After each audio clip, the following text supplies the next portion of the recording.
Halo adik-adik, bertemu lagi dalam Renungan PKSN pertemuan yang keempat dengan tema Yesus sahabat bagi mereka yang bertobat. Adik-adik, pada kesempatan kali ini Bu Rini akan mengajak kalian untuk membaca kitab suci bersama dan merenungkannya. Sebelum kita membaca firman Tuhan, mari kita bersatu di dalam doa. Kita siapkan hati kita. Dalam nama Bapa, Putra, dan Roh Kudus. Amin.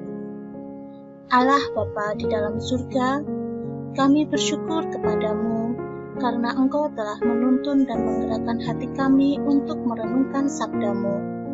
Bukalah hati dan pikiran kami, agar kami mampu memahami sabda-Mu yang Engkau sampaikan melalui bacaan dari kitab Wahyu pada pertemuan ini. Tuntunlah kami dalam merenungkan dan berbagi pengalaman, agar semangat iman kami nyalakan kembali di masa yang sulit karena pandemi ini. Kami mohon ini dalam nama Yesus Kristus, Tuhan dan pengantara kami, yang hidup dan berkuasa bersama dengan Dikau dan Roh Kudus, kini dan sepanjang segala masa. Amin. Bacaan kitab suci diambil dari Wahyu 3, ayat 14 sampai dengan 22. Mari kita baca bersama-sama.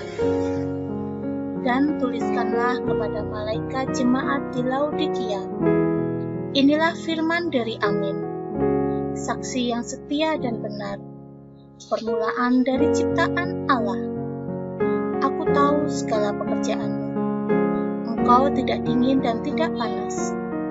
Alangkah baiknya jika engkau dingin atau panas. Jadi, karena engkau suam-suam kuku dan tidak dingin atau panas, aku akan memuntahkan engkau dari mulutku. Karena engkau berkata, aku kaya dan aku telah memperkayakan diriku, dan aku tidak kekurangan apa-apa, dan karena engkau tidak tahu bahwa engkau melarat dan malang, miskin, buta dan telanjang, maka aku menasihatkan engkau supaya engkau membeli daripadaku emas yang telah dimurnikan dalam api, agar engkau menjadi kaya, dan juga pakaian putih, supaya engkau memakainya, agar jangan kelihatan ketelanjanganmu yang memalukan, dan lagi minyak utuh melumas matamu, supaya engkau dapat melihat. Barang siapa kukasihi, ia kutegur dan kuhajar. Sebab itu, relakanlah hatimu dan bertobatlah. Lihat, aku berdiri di muka pintu dan mengetuk. Jikalau ada orang yang mendengar suaraku dan membukakan pintu, aku akan masuk mendapatkannya, dan aku makan bersama-sama dengan dia, dan ia bersama-sama dengan aku. Barang siapa menang, ia akan kududukan bersama-sama dengan aku di atas tahtaku, sebagaimana aku pun telah menang dan duduk bersama-sama dengan Bapakku di atas tahtanya.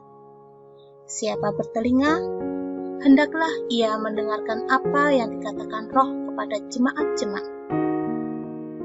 Demikianlah Injil Tuhan. Terpujilah Kristus. Nah, adik-adik, itulah tadi bacaan kitab suci pertemuan keempat PKSN. Mari kita bersama-sama merenungkan bacaan Injil tersebut. Adik-adik, Tuhan menggunakan istilah suam-suam kuku untuk menggambarkan jemaat di Laodikia. Karena secara geografis 6 km dari kota Laodikia ada tempat namanya Hierapolis. Di Hierapolis ada sumber air panas, sehingga air yang dialirkan dari Hierapolis sampai di Laodikia sudah menjadi suam-suam. Jemaat Laodikia ini adalah jemaat yang ditegur oleh Tuhan, dan Tuhan tidak memberikan satupun pujian kepada jemaat di Laodikia. Karena banyak sekali penyimpangan-penyimpangan yaitu penyembahan kepada berhala. Jemaat di Laodikia adalah orang-orang kaya, sehingga walaupun mereka mengaku sebagai pengikut Kristus, namun mereka sudah tidak memiliki hati yang sungguh-sungguh setia kepada Tuhan. Sehingga Tuhan mengatakan bahwa walaupun mereka kaya, akan tetapi mereka sesungguhnya adalah miskin, melarat, buta, dan telanjang. Namun mereka tidak menyadari dan tidak mengetahuinya. Mereka merasa melayani Tuhan, mereka merasa jadi orang baik di mata Tuhan, mereka merasa berkenan di hadapan Tuhan. Padahal di mata Tuhan, mereka ini adalah orang-orang yang sudah tidak punya semangat menyembah dan melayani Tuhan. Maka dikatakanlah suam-suam kuku. Dalam situasi pandemi saat ini, di mana aktivitas-aktivitas kita dibatasi, termasuk kegiatan belajar di sekolah. Sebagai anak-anak Tuhan, khususnya sebagai pelajar, mungkin adik-adik sering melihat atau bahkan merasakan sendiri kebosanan dan tidak semangat dalam belajar. Semua kegiatan akademik yang dilakukan hanya sekedar rutinitas saja. Karena disuruh orang tua, karena ditagih tugas oleh guru, karena harus belajar untuk ulangan. Semua karena disuruh, dan disuruh. Bukan karena dari hati adik-adik sendiri. Hal ini lama-kelamaan akan menjadi kebosanan yang sangat mendalam, di mana seorang pelajar sudah kehilangan semangat dan makna sebagai seorang pelajar. Kalau adik-adik sudah kehilangan semangat untuk belajar, maka semangat adik-adik akan menjadi suam-suam kuku, sama seperti jemaat di Laodikia. Sangat disayangkan sekali ketika adik-adik belajar, tetapi tidak dengan hati yang sungguh-sungguh. Karena sebagai anak-anak Tuhan, belajar adalah salah satu bentuk dari pelayanan kepada Tuhan. Tuhan tidak akan berkenan atas pelayanan dengan semangat yang suam-suam. Nah, adik-adik, jadi tetap semangat belajar ya. Tetap percaya bahwa Tuhan akan selalu menyertai kita. Demikian bacaan dan renungan kitab suci hari ini. Mari kita berdoa.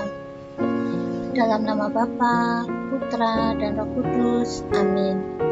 Allah Bapa sumber kasih sejati, puji syukur kepadamu, karena Engkau telah membuka hati kami dan pikiran kami dalam pertemuan ini.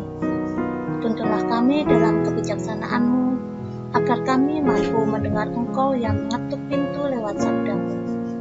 Dan mampukanlah kami untuk melakukan pertobatan secara terus-menerus.